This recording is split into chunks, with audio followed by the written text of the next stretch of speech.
tudo bem?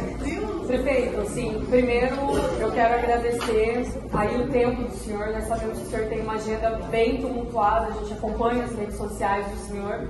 E o senhor, nós encontramos na Câmara, né? E nos deu essa possibilidade de reunir os alunos do IFMT. Nós temos aqui 40 alunos do IF, do curso de Informática, Secretariado e Eventos. São esses 3 cursos que estão aqui. Como eu falei para o senhor, nós estamos organizando um debate acerca da redução da maioridade penal. E é um debate que nós entendemos que os alunos, para terem um posicionamento real sobre isso, até dentro dessa perspectiva que nós falamos, prefeito, acerca da doutrinação, que não é interessante, os nossos alunos eles estão indo nas fontes, né? Então eles têm procurado pessoas que são contrárias, eles visitaram procuradores, juízes, parlamentares, tanto do âmbito municipal, estadual como federal, e eu acho que o senhor tem uma vasta experiência sobre isso. Foi vereador, foi deputado federal, que é onde tramitaria a lei que remete sobre a redução da maioridade penal, e esse é o grupo que vai debater e que são favoráveis à redução da maioridade penal. Então, para nós, é uma contribuição muito importante a que o senhor tem para falar sobre isso, e também eles estão muito satisfeitos porque esse é um momento ímpar, né? Estar com o prefeito da capital, sem dúvidas, é um momento importante, é um momento interessante e é marcante para a vida deles, que com certeza entendem a importância que é estar com autoridades que são pessoas que definem e que decidem as políticas públicas para a nossa cidade. Obrigada. Obrigado.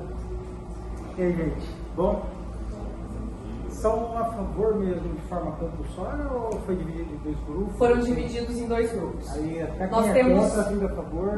nós temos 240 alunos, são 240 alunos, então 120 são favoráveis à redução e 120 contrários, né? Não, na verdade 120 deve defender a tese favorável e 120 contrários. Ainda que seja contra ou ainda que seja a favor. A gente percebe, por exemplo, tem uma turma aqui que está de eventos, que eles têm um posicionamento mais contrário à redução. Mas eles entendem que precisam dialogar sobre o assunto para entender quais as razões do porquê se defende isso. Assim como a gente tem turmas que estão fazendo discurso contrário, mas estão também fazendo estudo favorável. Então eles estão tendo acesso, inclusive acho que foi a turma de informática ontem, informática C, que está defendendo a redução da maioridade penal, mas eles estiveram com uma advogada que conversou com eles contra a redução da maioridade penal. Então eles estão ouvindo todas as variáveis, inclusive as intermediárias, né? Porque tem intermediárias que em relação ao socioeducativo entendem que talvez possa ser ampliada a reclusão, e tem aqueles que entendem que às vezes para crimes hediondos somente que poderia ter a redução. Então eles estão compreendendo todas as variáveis para efetivamente tirarem um posicionamento sobre isso. Bom, beleza. Bom, deixa eu fazer uma pergunta real aqui para vocês. Quem é a favor? A favor mesmo, sem ser obrigado a ser a favor. E quem é contra? De forma compulsória, você vai ter que defender a favor. Essa é a vida de advogado. O advogado, muitas das vezes, ele vai defender aquelas coisas que ele discorda, mas porque ele tem que argumentar no seu trabalho a defesa daquelas atividades. Bom, gente, primeiro a gente tem que entender por que surgiu essa discussão. Vocês já sabem? Por que surgiu essa discussão? Não? Quem tem abaixo de 16 anos? Todo mundo é 16 para cima? Então tá. Todo mundo já pode votar. Certo? Vocês gostariam de dirigir? Já gostaria de dirigir? Nos Estados Unidos, com 16 anos, você já pode desistir de dirigir. Correto? Então, quantos anos você tem? 16. Queria dirigir com 16? E se você atropelasse alguém, podia ser preso? Sim. Não. Sim. Começou já a vir os pontos favoráveis e contra.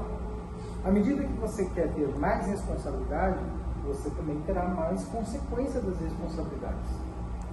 Votar também mata. Ah, mas como? Escolha alguém corrupto. Vai roubar o dinheiro da saúde, vai matar em escalas. Em vez de você escolher uma pessoa que vai administrar bem os recursos públicos, escolhendo alguém corrupto, você está matando as pessoas na luta, matando as pessoas nos hospitais, matando as pessoas em vários lugares. Quer decidir melhor? Escolha uma pessoa que seja e coloque dentro da sua casa, e essa pessoa pode fazer um mal danado à sua família. Quer ver uma prova? Aquele menino que matou os pais lá por causa de um relacionamento na internet que queria vir para Cuiabá, para Mato Grosso no caso. Ele era menor de idade. O menor de idade hoje, ele tem discernimento? Você com 16 anos sabe decidir o que é certo e errado? Sim. Sim? Não? Sim. Sabe mesmo? Sim. Então você tem condições de ser responsável pelas decisões que você toma, correto? Sim. A grande questão é o quanto é respeitado a decisão que vocês tomam. Porque se há uma confiança de que o menor de idade tem a capacidade de discernimento, logo ele tem a capacidade de ser responsabilizado pelas decisões tomadas. Agora, se a sociedade compreende que o menor de idade não tem a capacidade de discernimento das suas ações, logo não se pode cobrar uma responsabilidade deles pelas decisões tomadas. Sendo assim, a população, no modo geral, a Câmara e o Congresso, ele não está decidindo se você pode ou não ser penalizado. Ele está decidindo se você tem discernimento daquilo que você está fazendo enquanto você é menor de idade. E até o momento ele entende que você não tem.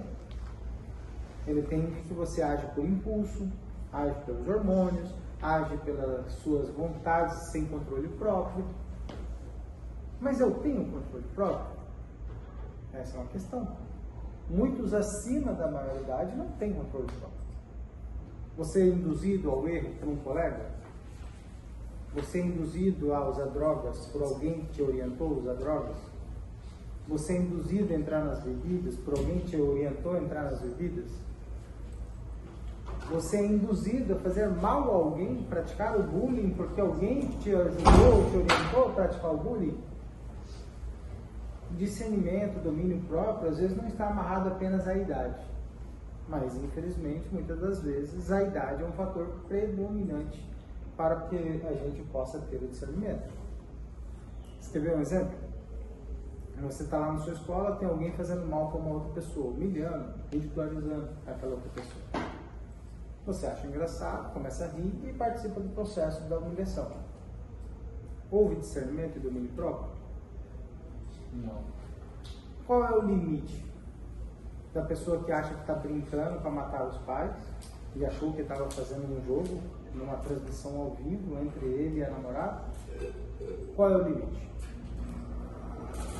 Essa é a questão. A gente entende, pelo menos eu entendo, que à medida que for dando responsabilidades, deve-se cobrar as consequências. Hoje, inúmeras vezes a gente observa as facções criminosas captando jovens e adolescentes, principalmente os menores de idade, com a simples justificativa: se você fizer alguma coisa errada, vai valer só até os 18 anos. Depois dos 18, você zera a vida e começa de novo. Mas vale mesmo só até os 18 anos? Uma pessoa que mata outra pessoa, ela não vai ter uma consequência para a vida toda? Uma consequência para a vida toda? Uma sequela para a vida toda? Mas é só matar? Não, tem estupro, tem roubo. Só para você ter ideia, nessa fase de 16 a 17 anos, existe um dado escuro, omisso, que é o abuso dos menores. E muitas das vezes o abuso não é praticado só pelo maior contra o menor. Às vezes, o menor com o menor há um abuso. E aí? Você que foi violentado, vamos supor, não foi, mas vamos supor que você tivesse sido violentado. Você tem quantos anos? 17? 16? E se um menino de 17 tivesse cometido um abuso sexual contra você? Qual a pena que você aplicaria a esse menino? Qual a pena que seus pais gostariam que você aplicasse? Pena de morte, né? Seu pai ia falar: esse cara abusou da minha filha, eu quero a morte desse desgraçado. Não é isso? No Brasil não tem pena de morte. e ele ainda é menor de idade. Ele cometeria um estupro contigo e aos 18 estaria zerada a fila dele. Tudo bem? Ele tomaria 1 ano de reclusão dentro de um sistema socioeducativo para menores de idade e depois de 1 ano ele está zerado para tocar a vida. Aí você vai estar trabalhando em algum lugar, ele pode ser seu chefe, ele pode estar num outro trabalho e você nunca vai esquecer que ele abusou de você. E aí? Você queria pena de prisão para aquela pessoa com as mesmas consequências de um maior de idade? Não escolhi? Mas de verdade? E vocês? Então, até onde a gente vai querer que a prisão para o menor de idade seja válida? Até a partir do momento do qual você entende que as responsabilidades ao menor de idade também é válida. É bem simples. Agora, o que eu entendo é que não podemos generalizar e não podemos banalizar. Por que banalizar? Um garoto de 16 anos foi lá e praticou um determinado ato ilícito. Ele vai ser penalizado por aquilo? Sim. Mas qual é a consequência? No direito, a gente fala que é importante a gente ter a dosimetria adequada. Uma pessoa que pratica determinado mal, ele deve ter a consequência proporcional à prática do seu mal. Não dá para eu exigir que tenha uma consequência de 15, 20 anos de prisão para quem vai lá e pinta de batom uma estátua e eu queira 8 anos de prisão por um cara que assassinou os pais. Qual é mais relevante? Qual é mais agressivo? Qual é mais danoso? Quantas vezes você já viu um político corrupto preso? Já vi no passado. Hoje já não tanto. E aí? Então, essa sensação de justiça, ela também está aplicada à dosimetria, aquilo que é feito com as nossas questões. Mas eu fiz essa pequena apresentação, se vocês tiverem alguma dúvida. Eles têm. Eu imagino que sim. Gente, quem quer começar a fazer perguntas? Um buraco lá na sua rua, que você quer que tamo? Perguntou se tem um buraco lá na sua rua. Tem buraco, tem vários.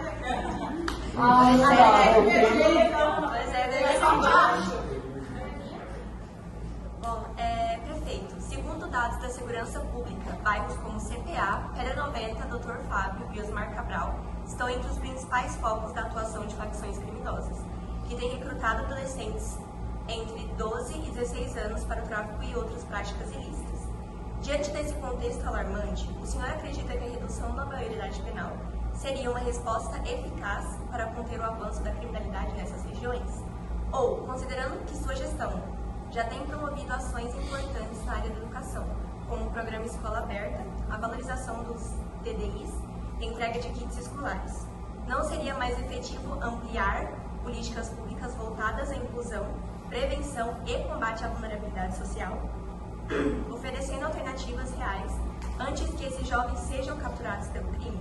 E ainda, segundo o senhor, sendo o senhor hoje o prefeito com maior engajamento digital entre as capitais do país, não acredita que suas redes sociais, com alcance direto sobre o público jovem, poderia ser também instrumentos ativos de conscientização e pertencimento, em vez de apenas canais de comunicação institucional?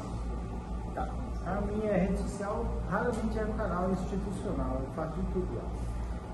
Mas vamos na prática, qual que é o seu celular? É o, acho que é o A23. Quanto custa? Eu não lembro, acho que na época eu paguei uns 2. Você quer um iPhone 16 Pro Max? Melhorar a qualidade. Quer? Realmente não quer. E se eu falar pra você que se você só fazer uma entrega pra mim, eu te dou um iPhone 16 Pro Max? Dependendo do que for. A escola tá aberta no fim de semana, mas tem um cara te oferecendo um iPhone 16 Pro Max. Pra onde você vai?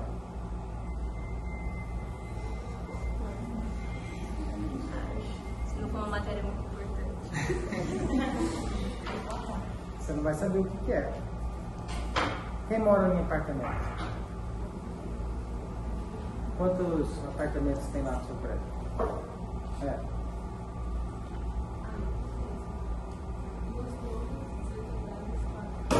Tem muito jovem, adolescente? Não? Mas vamos supor que tivesse.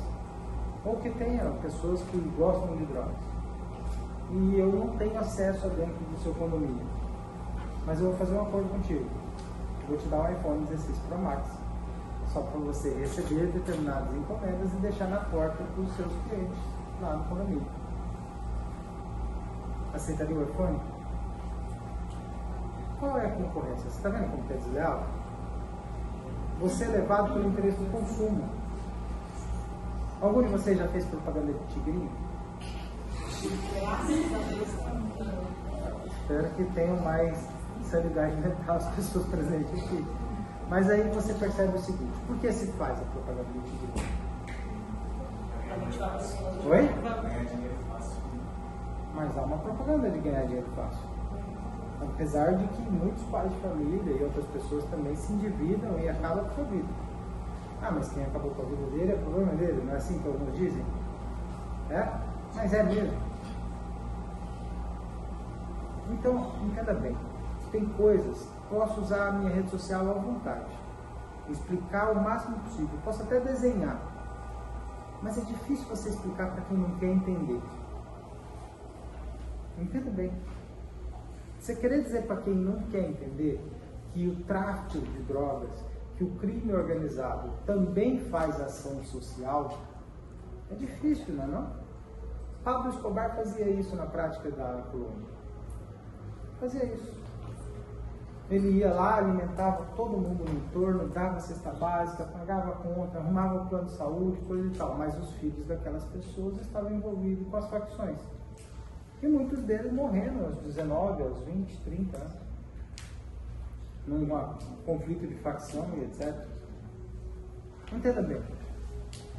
Através dos influencers que a gente está tendo hoje em dia, muitos deles são faccionados. E você ou outras pessoas acham legal. Acha legal fazer o símbolo da facção com risquinho na sobrancelha. Acha legal usar as músicas que vandalizam a moral das mulheres. Eu não me lembro das mulheres feministas do passado lutar tanto para ser valorizada e hoje ser tratada como vadia e achar legal. Então não é só usar a minha do passado lutar tanto para ser valorizada e hoje ser tratada como vadia e achar legal. Então não é só usar a minha rede social para influenciar a comunidade da periferia ou do centro da cidade para mudar a conduta. Precisa entender o seguinte: você tem 16 anos, você acredita que você tem discernimento para tomar suas decisões. Você precisa de orientação dos seus pais e você também precisa escolher conteúdos melhores a seguir. Se você escolher um conteúdo que não vai edificar a sua vida, que vai transformar a sua moral numa moral vulnerabilizada, você está se colocando numa situação que permite com que você seja influenciado a tomar decisões erradas. E aí, o futuro cobra. Como assim? Quando você já não tiver idade o suficiente para ser útil para aquela facção, o que você vai ser? Qual é o emprego que você vai ter? Qual o trabalho que você vai ter? Você vai ser dono de quê? Você já viu faccionado velho? Raramente, né? É porque a vida não é longa, né? Você está entendendo? E outra, é como você fizesse uma tatuagem do namorado que você termina 2 meses depois. A marca vai ficar lá. E aí você vai ter que gastar com laser para tentar tirar e tudo mais, mas vai ficar a marca que você tirou a tatuagem. Então, o que eu quero dizer a vocês nesses casos é que não adianta só usar a internet para tentar mudar essa percepção. Nós temos que combater a base desse problema. A base desse problema. E nós estamos se esforçando para isso. É na aula do tempo. Letícia? Pode fazer.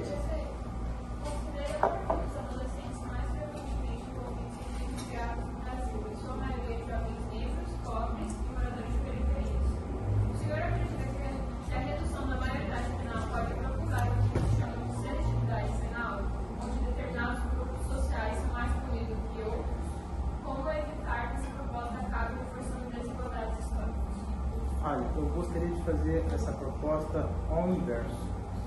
Você não acha que é injusto que as facções criminosas ceifam as vidas e destroem o futuro, principalmente das pessoas da margem da sociedade, os mais vulneráveis?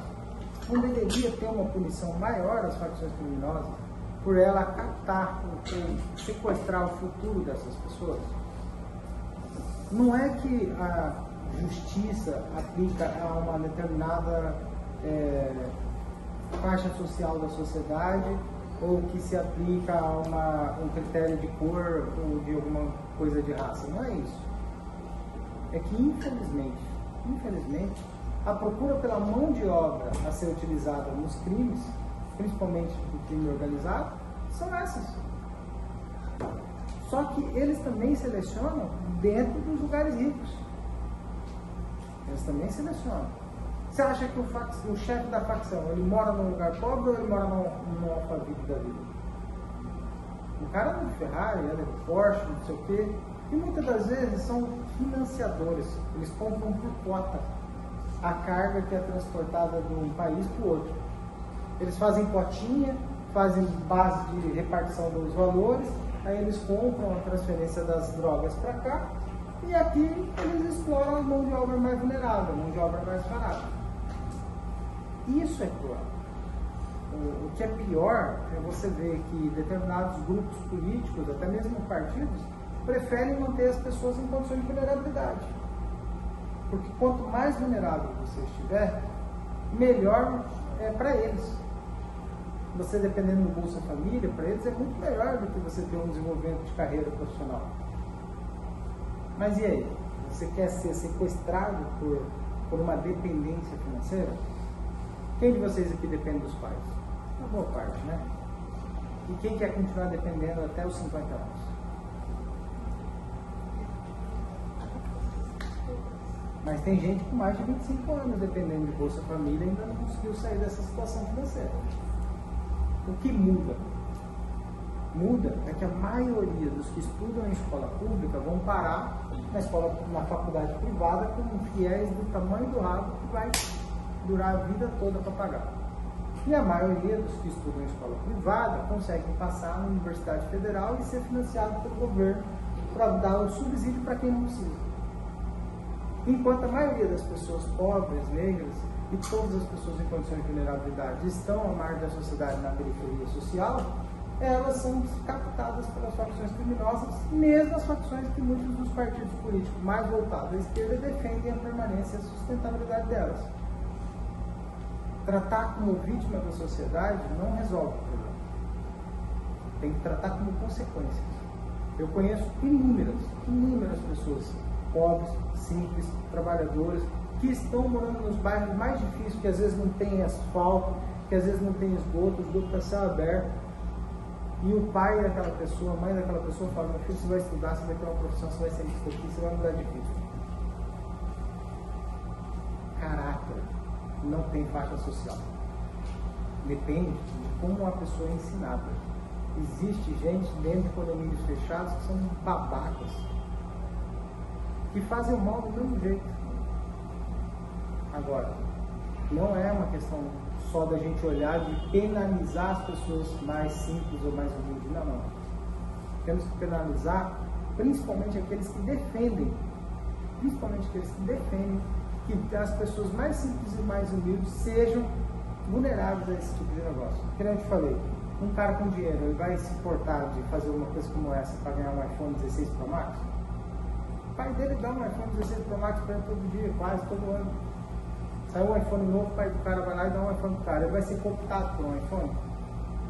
Ele vai ser cooptado por um tênis da Nike? Uma jaqueta? Você está entendendo? A vulnerabilidade, estimulada pelo consumo, faz com que as pessoas vá buscar esse tipo de envolvimento com as facções por motivo de ter aquilo que a propaganda e a internet fala que só vai ser bem-vinda se tiver. As músicas que estimulam a ostentação. Entendeu?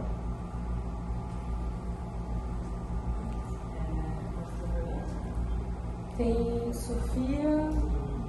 Tem 4? Tá, então vamos aqui começar primeiro. Bom dia, meu nome é Matheus. Prefeito, um dos principais receios de vítimas da PEC 171/93 é que, mesmo sendo escrita artigos graves, a sua aplicação pode acentuar ainda mais as desigualdades sociais do sistema de justiça.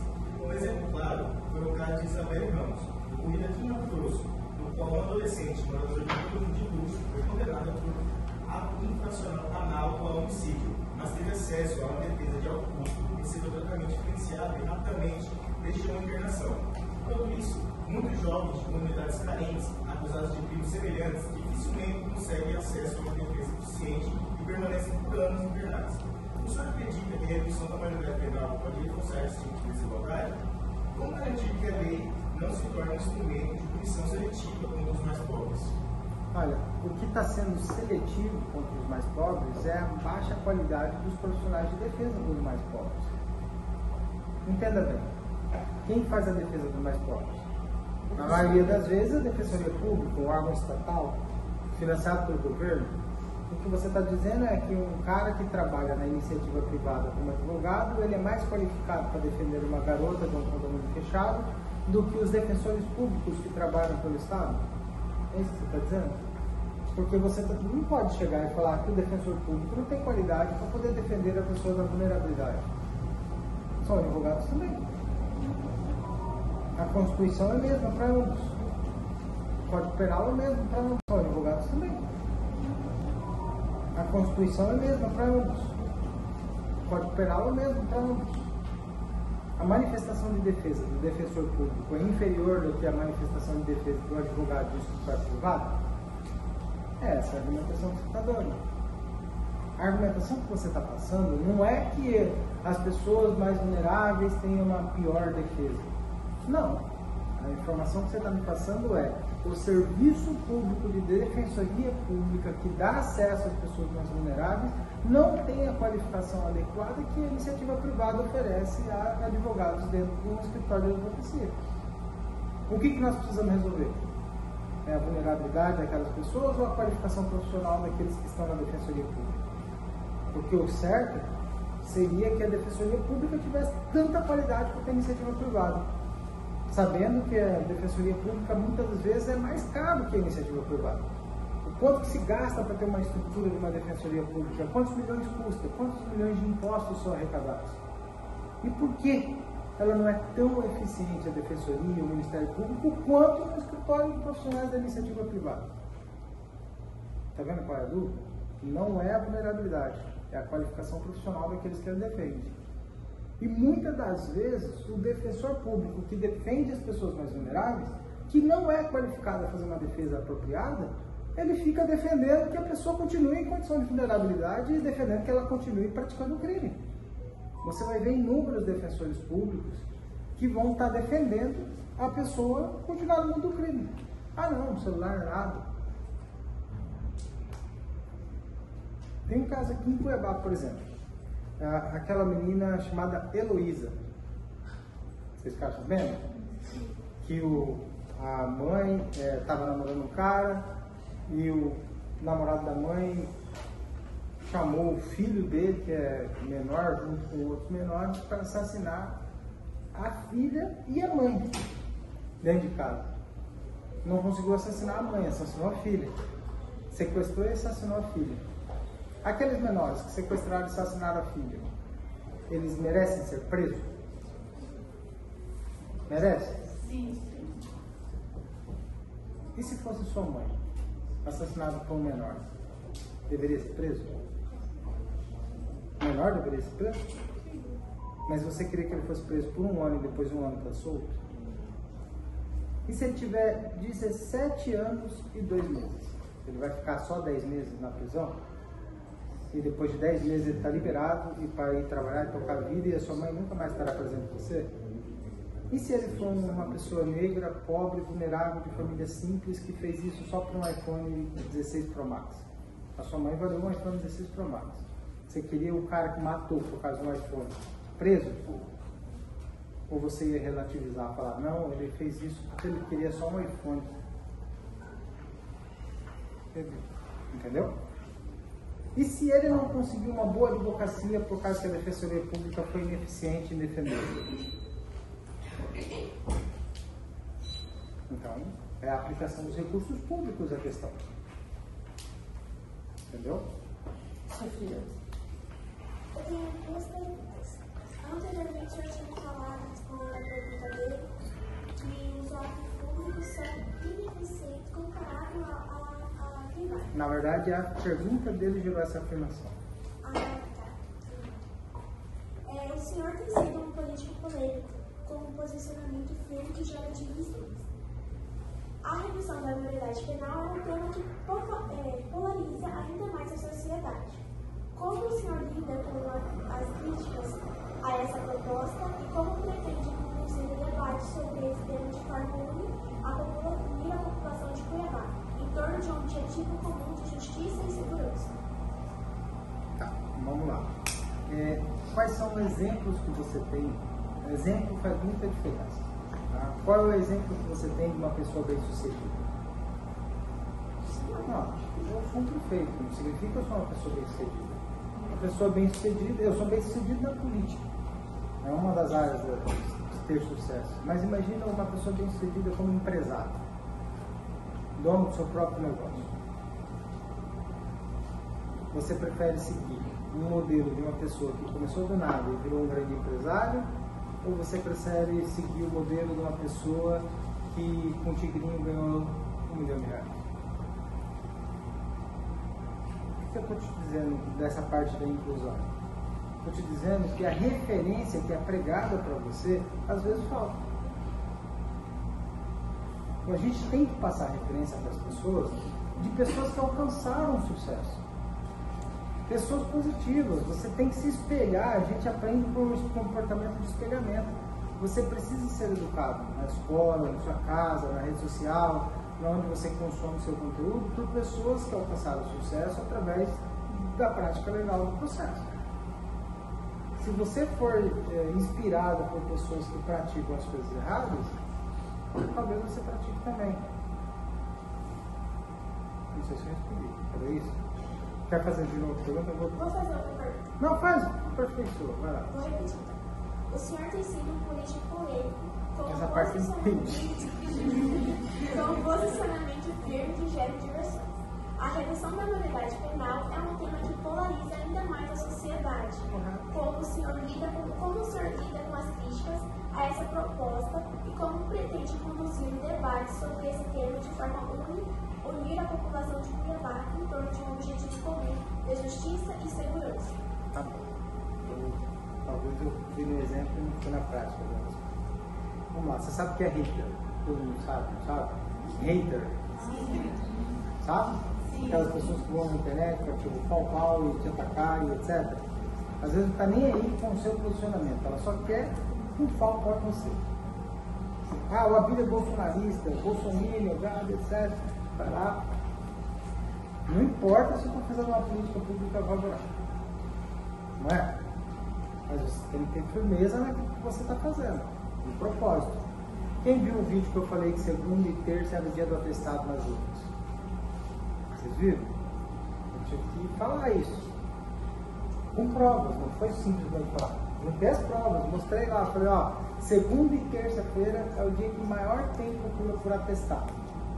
Falar sobre isso reduziu 30% a 40% no número de pessoas que buscavam atestado na UPA na segunda e terça-feira. Por quê? Porque as pessoas começaram a ficar constrangidas. Só que eu fui atacado inúmeras vezes. O pessoal falou, você está falando que as pessoas só vão para a UPA para pegar atestado? Não, eu disse com os dados. As pessoas vão na UPA, muitas delas, segunda e terça, para buscar atestado. E aí a gente orientou todo o nosso secretariado a falar com os médicos e dar atestado só para quem precisa. Diminuiu 30% a 40% o número de pessoas que buscavam a UPA. Mas eu apanhei. Posicionamento sempre vai dar conflito. Sempre. De qualquer lado que você tenha. Aí você tem que entender o seguinte. Na escola, você pode estar até vivendo num mundo coletivo. Mas você vai sair da escola.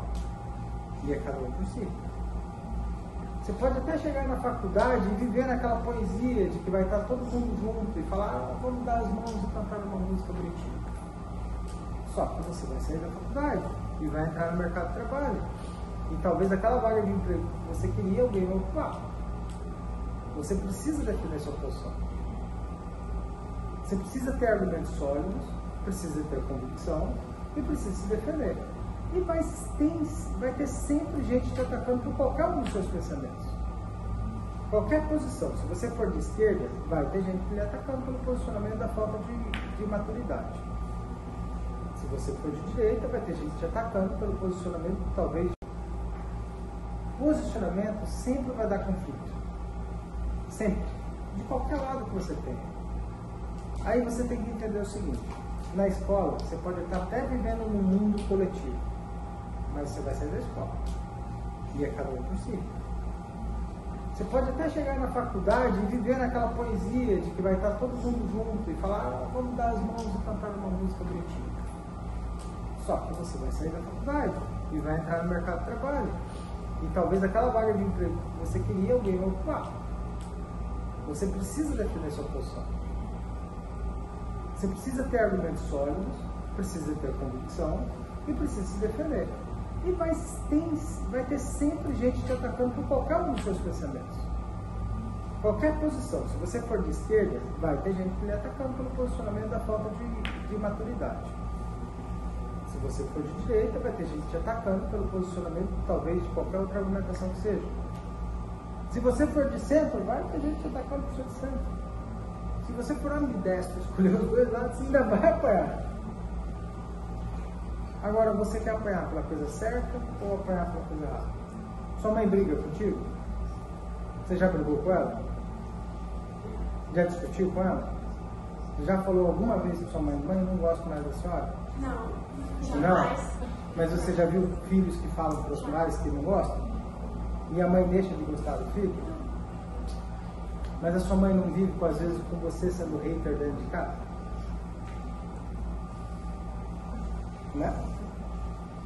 E a sua mãe não tem que conviver com isso? É justamente isso. Você precisa ter maturidade suficiente para saber lidar com a rejeição das suas decisões.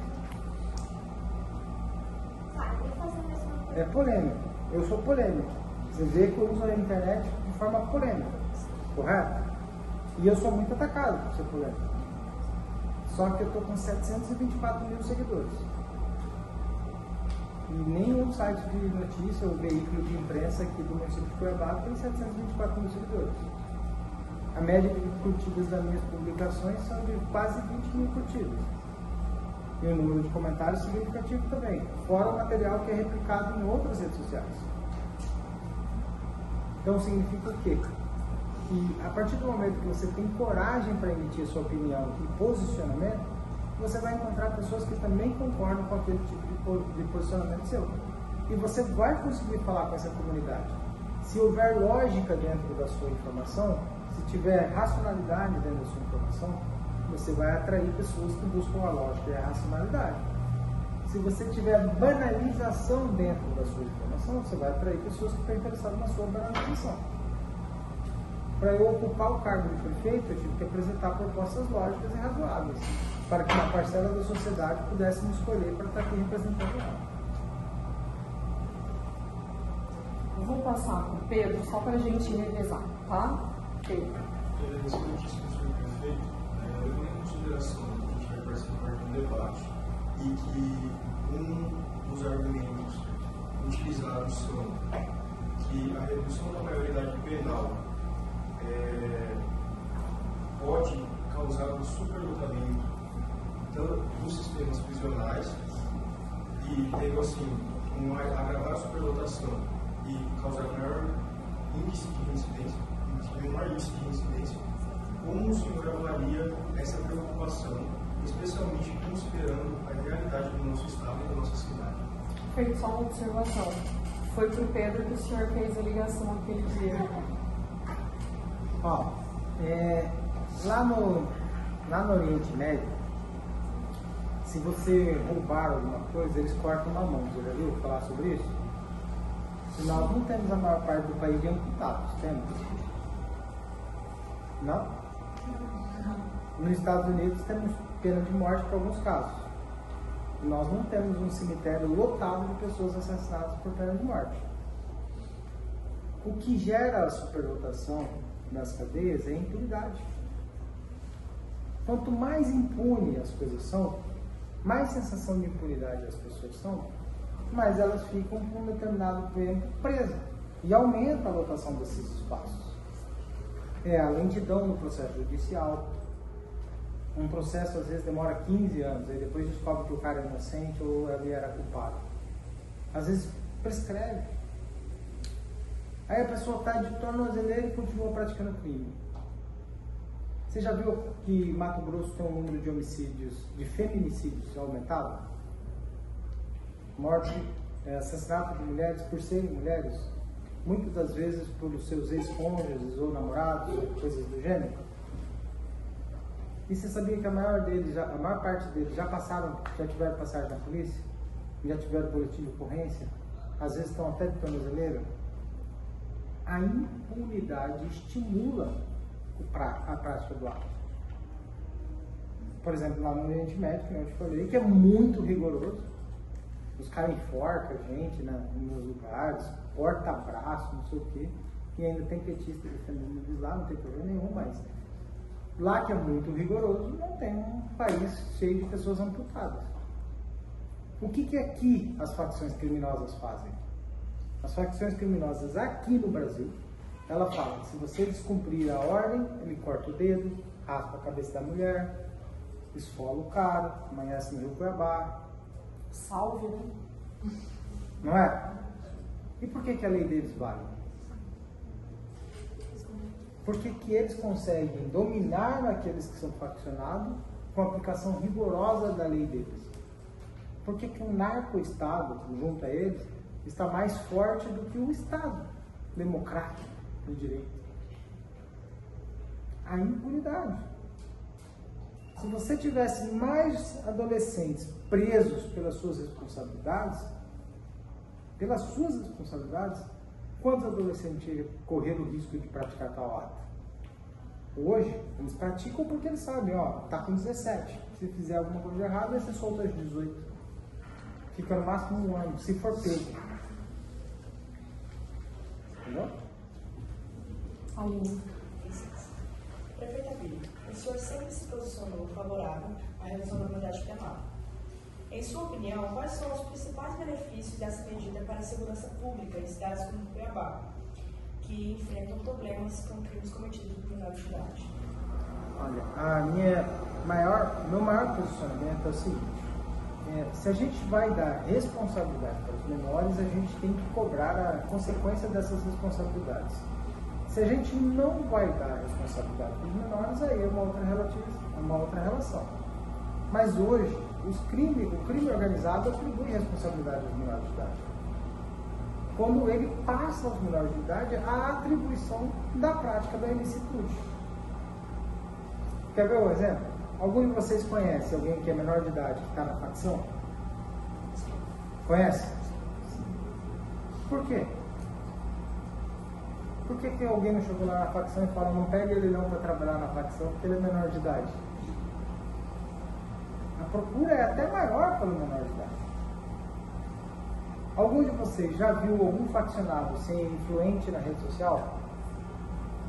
Influente na música? Na cultura?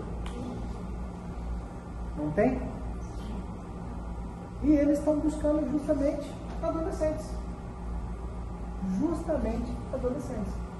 Se você perceber o estilo musical, a cultura, como eles influenciam a mentalidade dos mais jovens, você vai ver que o material é produzido justamente para alcançar os mais jovens.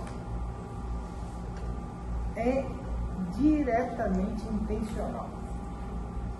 Então, como corrigir? Aumentando as consequências.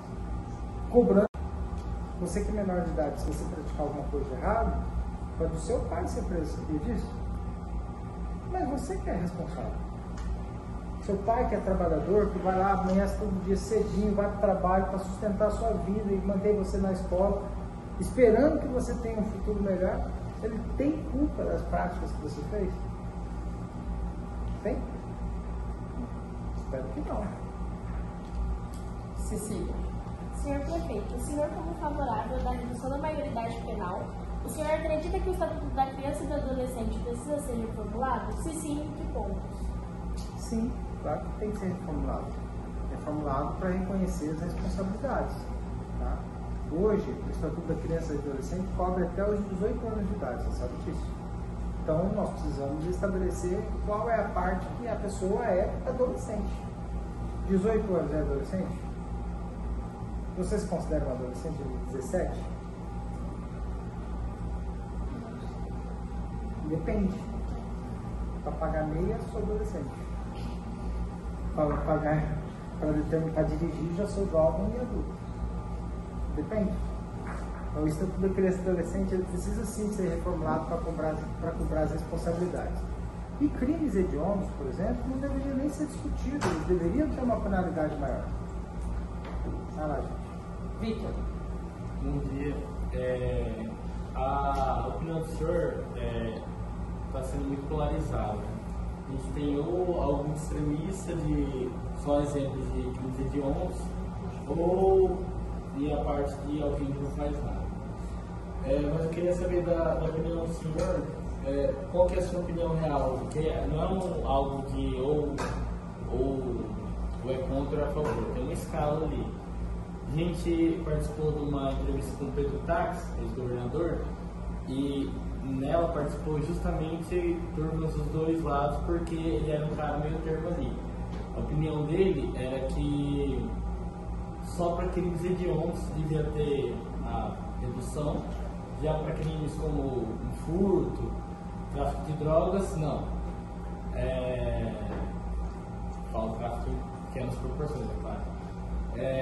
Queria saber da opinião do senhor, está mais próximo dele, de... Você está com o seu celular aí? Uhum. Presta aí. Só para crimes hediondos ou... Leva o celular dele embora. Pode levar.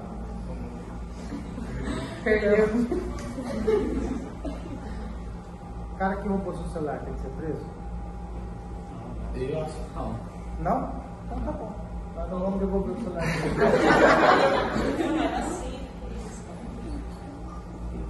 Preso numa cadeia, não. Acho que recluso no sócio educativo, sim. E depois de um ano ele pode roubar de novo? Poder é uma palavra muito forte, né? A intenção é que só o sócio educativo responsabilizasse ele. Daqui a um ano a gente se vê e eu pego o seu outro celular. Aí ele já vai ser adulto, né? Ah, eu sou adulto. E se fosse um adolescente fazer a mesma coisa? Ressocialização. A gente tem que discutir também a dose da pena. A dose. O cara roubou o seu celular, ele vai ser condenado à prisão perpétua por ter roubado? Não deveria não. O cara que roubou o seu celular deveria ser condenado à prisão perpétua por isso? Não. Mas a primeira vez que ele praticou isso, a pena é X. A segunda vez que ele praticou isso, a pena é 3X. A terceira vez que ele praticou, aí já vai ter uma pena de muito mais tempo. A dose da pena. Você não pode ter impunidade. Então quer dizer que todo menor de idade pode sair roubando o celular que não tem problema. É um bem seu. Você pode até ter ganho seu bem, não dá valor porque você ganhou e não teve custo para você conseguir. E se fosse seu notebook também? Você tem videogame? Oi? Tem videogame? Não. Não? Mas, então, o que você mais gosta dos seus bens de consumo? Que o capitalismo te permitiu ter? Violão. Hã? Violão. O celular mesmo, que eu comprei. Nada de valor. Você não tem essa vontade de ter as coisas, né? Por causa que o celular mesmo que eu comprei foi meio dinheiro, por isso que eu não comprei muita coisa. Então é melhor ainda para levar, foi com o seu dinheiro. Você tá entendendo? A dose da criança. A dose. Não, o cara tomou seu celular. Você discorda que ele fique preso durante 20 anos por ter roubado seu celular. Nós não estamos falando que ele vai ser preso por 20 anos por ter roubado seu celular. A grande discussão é o seguinte: ele, por ser menor de idade, praticando essa pena, praticando o ato de ter roubado seu celular, eu defendo que ele tenha uma pena um pouco mais branda, mas a primeira.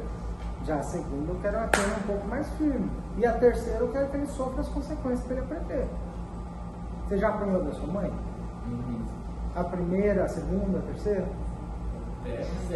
Ensinou. Você é uma pessoa com distúrbios e problemas por ter apanhado a mãe? A correção dela foi fundamental para você corrigir a sua vida? Entendeu? A correção pelas consequências dos atos precisa acontecer. Então o senhor acha que a redução não seria só para aqueles hediondos, mas sim todos, dependendo só da dosagem? Todos, mas de acordo com a dose. Ele é menor de idade, 18 a 16. Ele roubou só um celular. Ele não vai tomar cervejinha porque é proibido de cerveja para menor de idade. Então, se ele roubou um celular abaixo de 18 anos, ele vai ter consequência proporcional à pena do que ele aplicou. E se a justiça assim determinar que ele deve estar num ambiente justo com outros adolescentes, tudo bem. A única coisa que vai mudar é que a partir dos 18 ele não vai virar réu primário de novo. Vai dar continuidade na ficha dele. Hoje zera. Hoje ele faz 18, zera a ficha dele, ele vira réu primário de novo. Entendeu? Maria Clara. Senhor Prefeito, segundo o site Olhar Direto, MT é o terceiro estado com mais mortes violentas a pessoas da comunidade LGBTQIA+, no Brasil. Eu queria saber se o senhor tem noção que a grande maioria das pessoas que morrem, além de serem por crimes violentos, também são por suicídio, causados por perseguição, tanto em família, na sociedade em geral. Muitos jovens morrem por perseguição em escolas, o senhor tem noção disso, certo? Sabendo disso, e não só contra pessoas da comunidade LGBT, pessoas acima do peso, pessoas de outra etnia, pessoas negras, muitos desses jovens perseguem essas pessoas. Como o senhor acha que deveria ser a pena para jovens que cometem esse tipo de infração? Igual a todos os outros jovens, de acordo com a consequência dos seus atos. Está entendendo? Entenda bem. A pessoa que sofre um bullying, ou a pessoa que sofre um preconceito, a pessoa que sofre um ataque à honra, a pessoa que sofre alguma questão voltada à sua personalidade, ou à sua atividade, ou aquilo que a pessoa acredita ser, ela deve ter as mesmas consequências. Proporcional à densidade da pena, do ato que ele aplicou. Ele aplicou um menino de 16 anos, foi lá e matou uma travesti. Ele deve ser penalizado?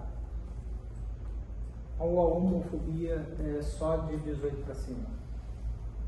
O crime de homicídio motivado por homofobia, com 16 anos, deve ser penalizado? Assim como muito mais. Proporcional à pena. Vai lá. Só para revisar, colocar eventos que fez poucas perguntas.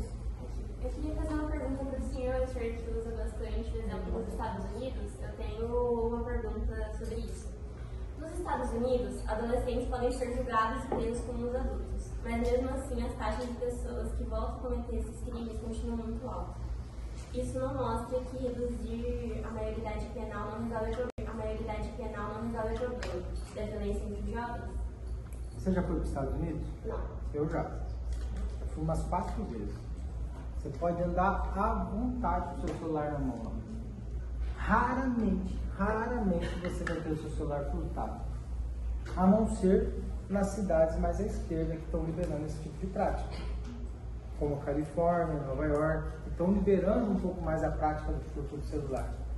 Mas anda no Texas, por exemplo. Você vai andar à vontade. Você vai fazer selfie no meio da rua de madrugada, sozinho, não vai ter problema nenhum. A cidade é toda monitorada por câmeras de monitoramento. O rigor da lei é aplicado. Então, o que eu acredito é o seguinte: por mais que lá tenha algum dado semelhante a esse, é muito distante da realidade do Brasil. Muito distante. E outra, se você soubesse que você praticar o seu ato de qualquer ato ilícito que seja, tivesse a consequência maior agora, você tem essa 2 vezes antes de praticar.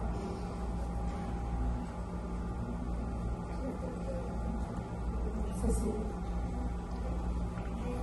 No seu tempo, você tem percebido um aumento no décimo com em adolescentes cometendo esses crimes? E também, nesse ano aí, a gente está vendo várias reformas em várias escolas, inclusive no IFP. Você, na sua visão, você acha que a educação é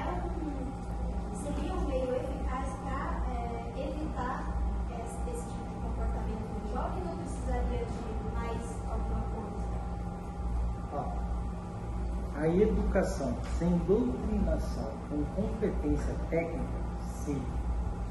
E por que eu estou falando isso? Vou fazer uma pergunta, apontar o dedo e ninguém responde, tá? Ninguém responde, só a pessoa que eu perguntar, tá bom? Não, ela aqui na frente. Quanto que é 4 vezes 4?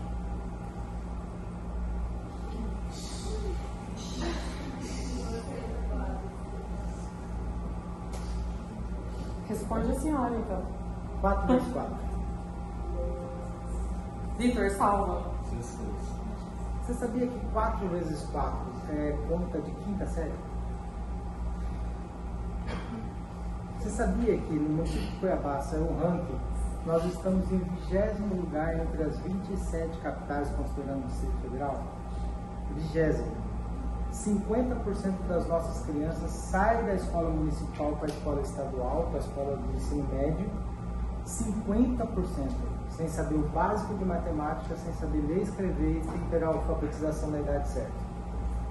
Mas ela sabe o que é LGBT, homofobia, ela sabe o que é pessoas em condições de vulnerabilidade à margem da sociedade, ela sabe todos os outros critérios ideológicos. Mas sabe quanto que é 4 vezes 4? Na hora de acertar uma prova no Enem, qual ponto vai ser mais importante?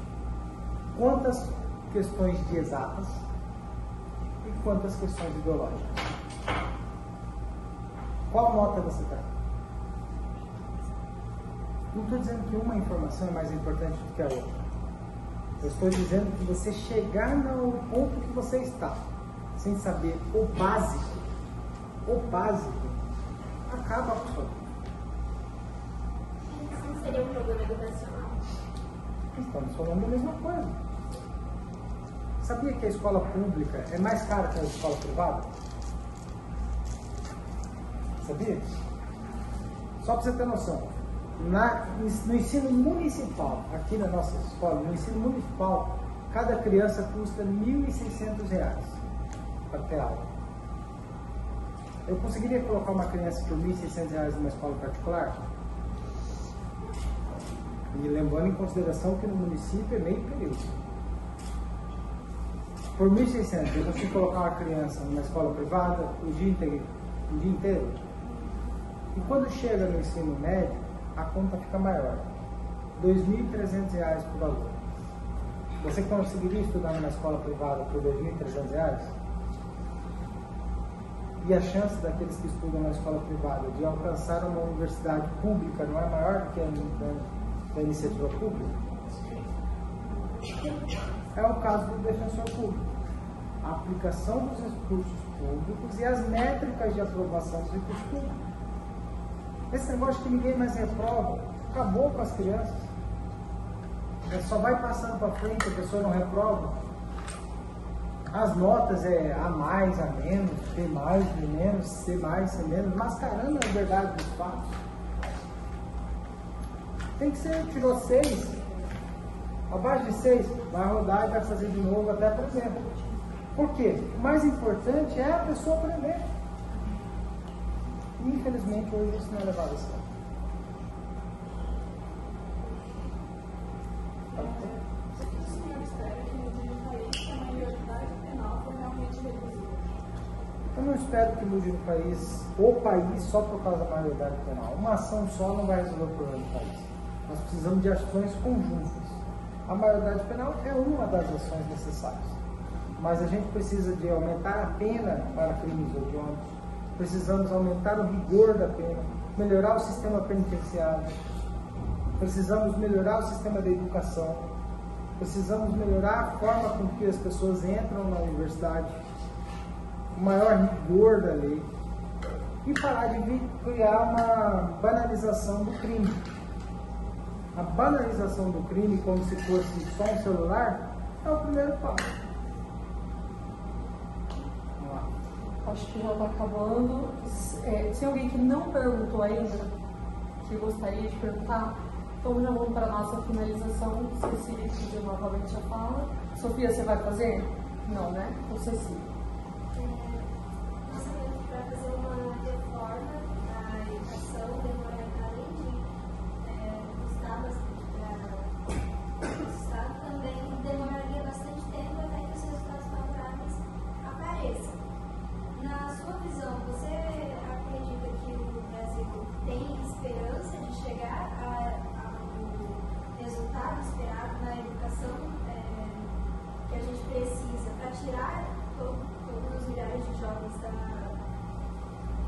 cometem os crimes. Você acha que o Brasil, do jeito que ele está hoje, ele tem verba e tempo para esperar toda essa mudança? Olha, o Brasil hoje está indo para um narco-estado. Narco-estado é quando o crime organizado começa a influenciar a política e inclusive a gestão pública. Tá? E nós estamos caminhando para isso. Hoje existem vereadores eleitos pelo crime, deputados eleitos pelo crime, daqui a pouco teremos governadores eleitos pelo crime. E você sabe como que escolhe um juiz do Tribunal de Justiça, um desembargador? O governador, ele nomeia o desembargador. Então a pessoa vai lá, vira amigo do governador, e o governador escolhe aquela pessoa para ocupar o cargo de desembargador. E se o governador for eleito pelo tráfico, pelo crime organizado? Ele vai escolher como desembargador, que o desembargador seja leve, que tire o bandido. E se o vereador for eleito pelo crime organizado? Ele vai arrancar as leis dos municípios que combate o crime organizado. E se a maioria dos deputados for assim? E se a maioria dos senadores for assim? Então nós estamos encaminhados para um narco-estado. Qual é a chance que a gente tem de combater isso? Falando de política, discutindo as políticas públicas, estudando, sendo cidadão melhor e influenciando outras pessoas. Eu olho para você e tenho certeza, você não vai querer ser traficante, vai? Por favor, não, senão você acaba com a minha resposta. Espero que não. E eu espero que nessa sala também a maioria não queira. E aí a maioria tem que começar a exercer o poder da maioria. E parar de se acovardar diante da minoria. É sempre esse o problema. Quando a maioria se sente fraco, se sente como se fosse impotente, sem poder nenhum, e se submete às vontades da minoria.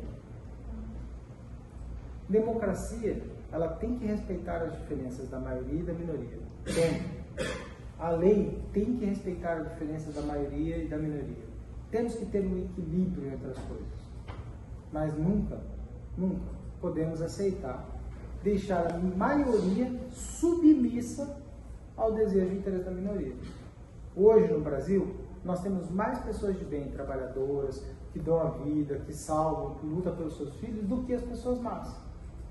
Só que, infelizmente, a gente tem mais medo das pessoas más do que as pessoas que estão fazendo a coisa certa, por causa da impunidade da lei. Eu não sei em qual bairro você mora. Qual bairro? Centro-Norte. Centro-Norte é diferente. Lá perto do CPA? É do lado do IFP. Ah, então de Bela Vista ali. Não, nosso é Campos do Caíde. Ah, então... Aqueles tá, prédios você está que falando tem- do norte aqui. Região norte é lá. Tá, entendi. Você mora num nível um pouco diferente. Né? Quem mora para um bairro mais distante aqui? Fala aí. Ai, Marcelo. Não, VG é o bairro do Cuiabá. Professor, você tem no Cuiabá? Hã? Você tem no Cuiabá?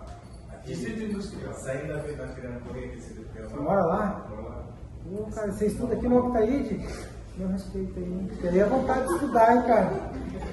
Não, mas o que eu quero dizer para você morando lá?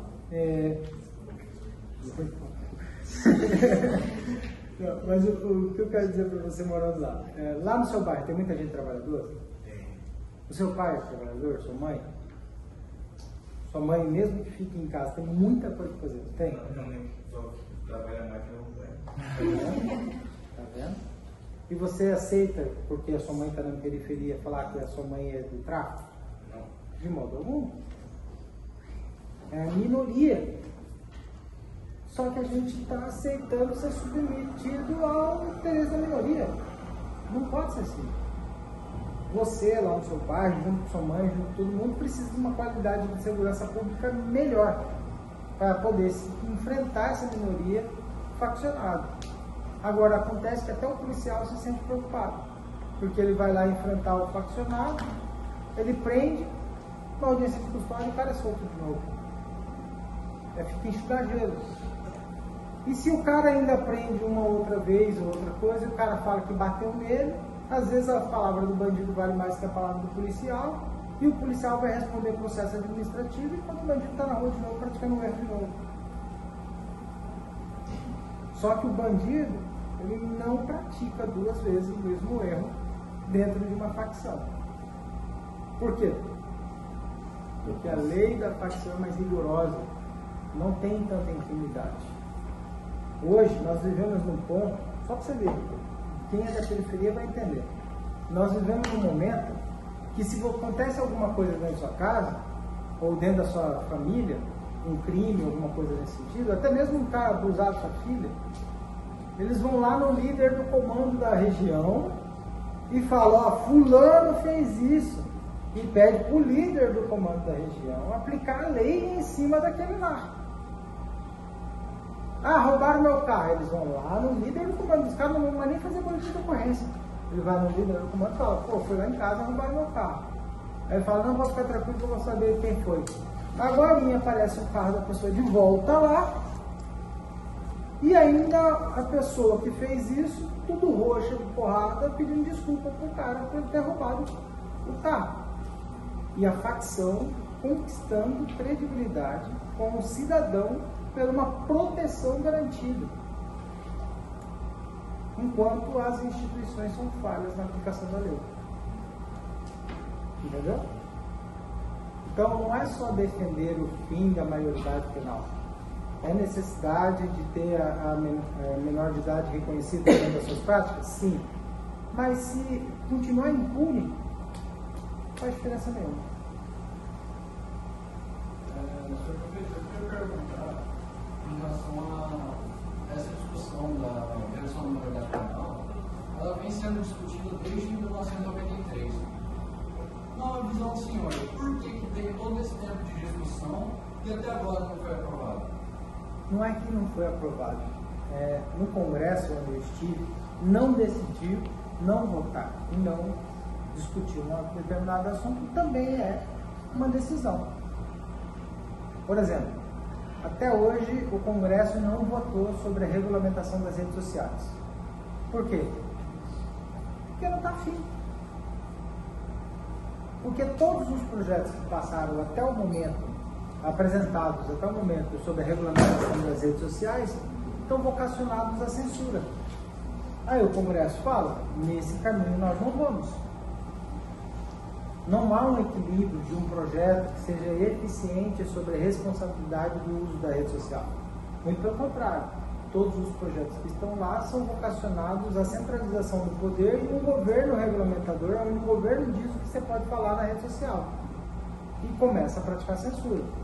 Então o Congresso não votar também é uma decisão de que quer que continue como está. Não votar sobre a maioridade penal também é uma decisão do Congresso, de manter as coisas como estão. Mas eles não apagam, você vai ver, não arquiva o processo, não anula. Por quê? Porque ele fica ali sempre na sombra. Vai chegar um momento que as coisas estarão mais amadurecidas, a opinião pública e o senso comum vão estar mais amadurecidos, e as pessoas vão optar pelo melhor caminho dentro de um projeto como esse. Porque o Congresso é mais conservador. O conservadorismo, ele vem disso, de você não tomar medidas radicais ao longo do curso da política. Você vai transformando pequenas mudanças até adequar aquilo que é necessário. O senhor percebe que a maioria das perguntas não tem relação com você ser prefeito, né? São mais sua opinião como qualquer outra pessoa. Mas eu queria fazer uma pergunta que depende disso, de estar falando com um prefeito de uma capital. O senhor acha que a forma como você mais pode levar à frente a sua opinião, que é a favor da redução, tendo em mente que não dá para você falar do dia para a noite, agora Cuiabá, 16 anos para cima pode ser preso, não é assim que funciona. O senhor acha que a maneira que mais pode influenciar é a sua própria influência com deputados, com os políticos, que é assim que funciona. A gente não, os políticos influenciam uns aos outros para escolher lados que mais favorecem eles. é assim que o senhor poderia levar, de maneira que o senhor mais influenciar as suas opiniões? Deixa eu corrigir. A minha opinião, ela está com o político, na maioria das opiniões das questões que foram perguntadas, correto? Mas as consequências dela é no município. Então, aonde que está tendo crime? No município. Aonde que as pessoas não sabem 434? No município. Aonde as facções apropriam das adolescentes? Tendo em mente que não dá para você falar do dia para a noite, agora Cuiabá, 16 anos para cima não pode ser preso, não é assim que funciona. O senhor acha que a maneira que mais pode influenciar é a sua própria influência com deputados, com os políticos, que é assim que funciona? A gente não. Os políticos influenciam uns aos outros para escolher mais que mais favorecem eles. É assim que o senhor poderia levar, de maneira que o senhor mais influenciar as suas opiniões? Deixa eu corrigir. A minha opinião, ela está com o político, na maioria das opiniões das questões que foram perguntadas, correto? Mas as consequências dela é no município. Então, aonde que está tendo crime? No município. Aonde que as pessoas não sabem 434? No município. Aonde as facções apropriam das adolescentes para conseguir um iPhone Pro Max? No município. Todas as consequências da não existência de uma lei como essa, elas são aplicadas no município. E por que é necessário eu conversar com as pessoas sobre isso, sendo o prefeito da cidade? Porque eu preciso conversar com aqueles que escolhem os seus representantes. Entendeu? Conversar com você significa que no ano que vem você vai pensar a favor ou contra na escolha do seu representante. A partir do momento que os demais prefeitos fizerem a mesma coisa, de conversar com os estudantes, com os alunos e tudo mais, eles vão estar formando dentro dos seus municípios uma mentalidade que vai mudar a opinião do Congresso. De repente, você escolhendo melhor e vocês escolhendo melhor, no ano que vem vocês escolhem representantes que vão a favor de determinado projeto lá no Congresso. E eu, como prefeito, também tenho a minha influência, porque eu estou mostrando para aquelas pessoas do Congresso que eu estou dando atenção a uma demanda da sociedade e que ela está impactando no meu município. Entendeu? Então, seria não a maneira mais eficaz não seria, então, os políticos, sim, as grandes massas, para escolher os políticos certos para fazer o que se deseja. Quando a Constituição Federal fala que todo o poder emana do povo, ela não está dizendo que você tem o poder nas suas mãos todo dia. Ela está dizendo que você, num determinado momento, tem o poder de emanar para os poderes a sua decisão. Através da sua escolha de vereador, de deputado, de prefeito, de governador, de presidente, você acaba escolhendo, através do seu poder de voto, quem será o ministro do Supremo Tribunal, quem vai fazer concurso para o Ministério Público, quem vai formar melhor os defensores públicos, quem vai colocar o comandante-geral da Polícia Militar, o comandante-geral do Bombeiro. Apesar que as pessoas falam, o ministro do Supremo não foi eleito. Foi. Quando você elegeu um determinado presidente, você escolheu o ministro do Supremo. Você atribuiu àquele presidente o poder de escolher o ministro do Supremo. Quando alguém diz, você não elegeu o defensor público, elegeu. Quando você escolheu aquele que fez o concurso para a Defensoria Pública e que observou os indicadores da Defensoria Pública e decidiu investir em formação e qualificação para que tivesse um desempenho melhor, você, através da sua escolha, acabou escolhendo. Então, eu, como prefeito, estou tentando formar, na sua opinião, para que escolha pessoas melhores. Acho que finalizamos, né, gente? Prefeito, eu, em nome de todas as turmas aqui, eu quero agradecer a disponibilidade do senhor. Como eu disse, reitero, sei da sua agenda, a gente acompanha.